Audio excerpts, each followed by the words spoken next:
evening, Grand Rapids, and welcome to NewsFlash. I'm your ganker, Tyler, and I'll let you decide what that means. I'm your other anchor, John, and because you weren't illegally deported to El Salvador this week, we've got the world, national, local news you may have missed. You're welcome, Grand Rapids. This is NewsFlash. Our top story tonight. Gerald R. Ford International Airport unveiled its new mascot this week, Jerry the Jet. Jerry appeared at the time to educate the public about flight and careers in aviation. Folks were initially joyful about Jerry, but soon became outraged when his first act as city mascot was departed Richard Nixon. All Access PD Grand Rapids began airing this month. Now, while popular with local residents, the show has not garnered as much national attention as expected from Warner Brothers. In order to increase popularity, officers will be holding tribal council to vote off one member of the force. Tune in next week to see who wins qualified immunity in the plant cocaine at a crime scene challenge. And in NewsFlash, Grand Rapids' very own John Park Zoo's penguin has won world's most popular penguin. Congratulations! Woo! Unfortunately, he was not able to remain number one for long as he lost world's sexiest penguin to Colin Farrell. Another big win for Grand Rapids is they have been named Best Beer City in the country once again. Having the most popular penguin and the best beers right here in Grand Rapids tells me one thing. We should all be drinking at the zoo. And in sports news, we have an update on Grand Rapids' new soccer team. The yet-to-be-named team's new stadium broke ground this past week. Sponsored by Amway, the stadium is set to open in 2027. How can you help speed up construction? If all of you recruit 3 people and each of those... In other local sports updates, the women's volleyball team, the Grand Rapids Rise, has 11 wins and 14 losses. In men's baseball, the West Michigan Whitecaps has 13 wins and 6 losses. And in men's hockey, the Grand Rapids Griffins' record is 37-29-4-2, giving them 80 points, proving once and for all that I don't know how hockey works. We now go live to Maximum Sunter, field correspondent with local interest.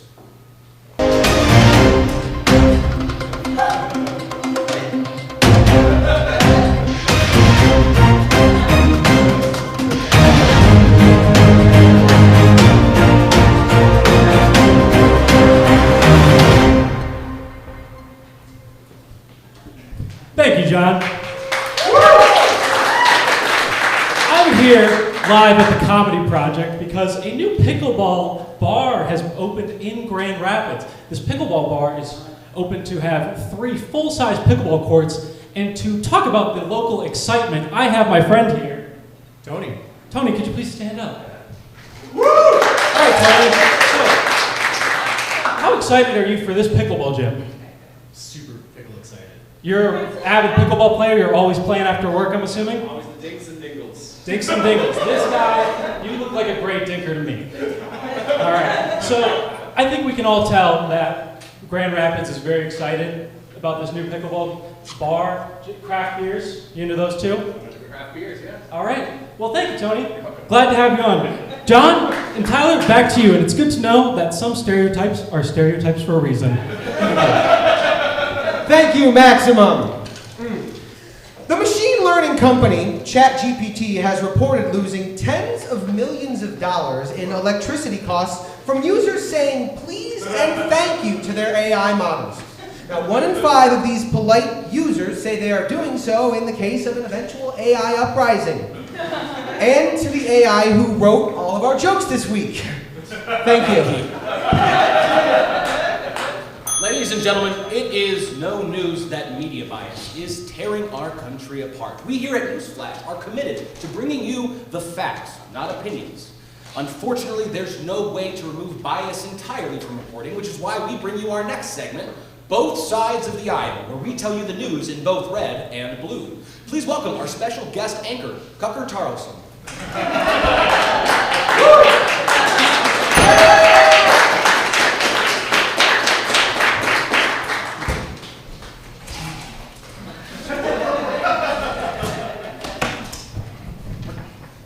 Thank you, John and Tyler.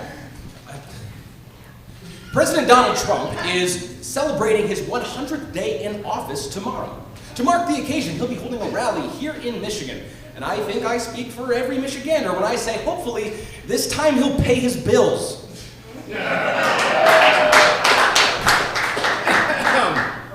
And now for the correct take. Glorious leader Donald Trump will be celebrating his 100th day in office tomorrow. To mark this wonderful occasion, he'll be holding another wonderful rally here in the beautiful state of Michigan.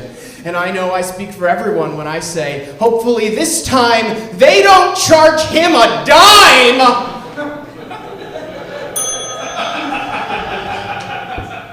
Scientists at UC Berkeley recently discovered a new color. Using a precisely pointed laser, the scientists can allow observers to see this new color that they have dubbed Olo.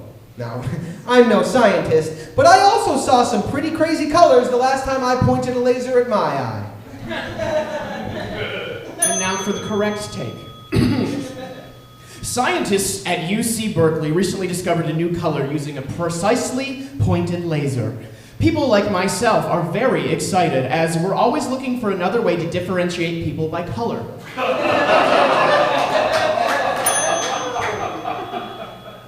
A Grand Rapids hero dropped off a Civil War-era cannonball at one of the county's safe chem drop-off sites this past week.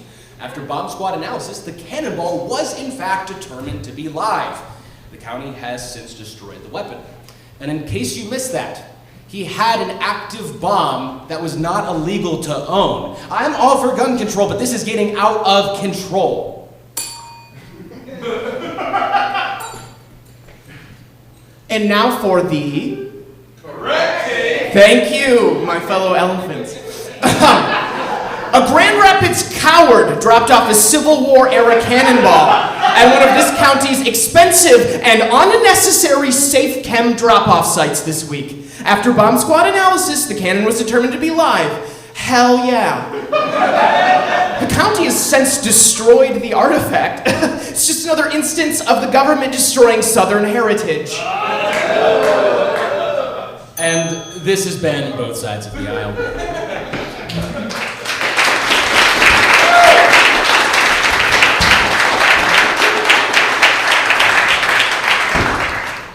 In other news, Vice President J.D. Vance killed the Pope.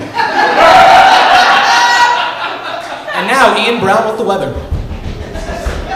Oh, I'm so sorry. I totally forgot.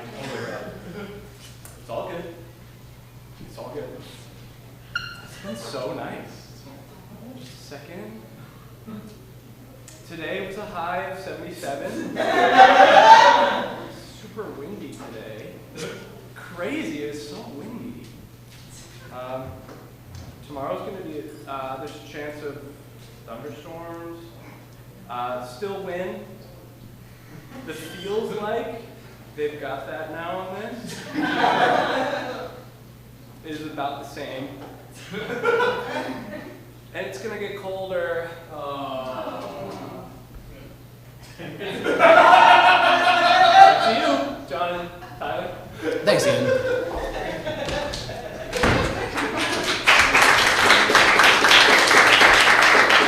And now for our final story. A turkey has died after flying through a windshield on I-96 this week.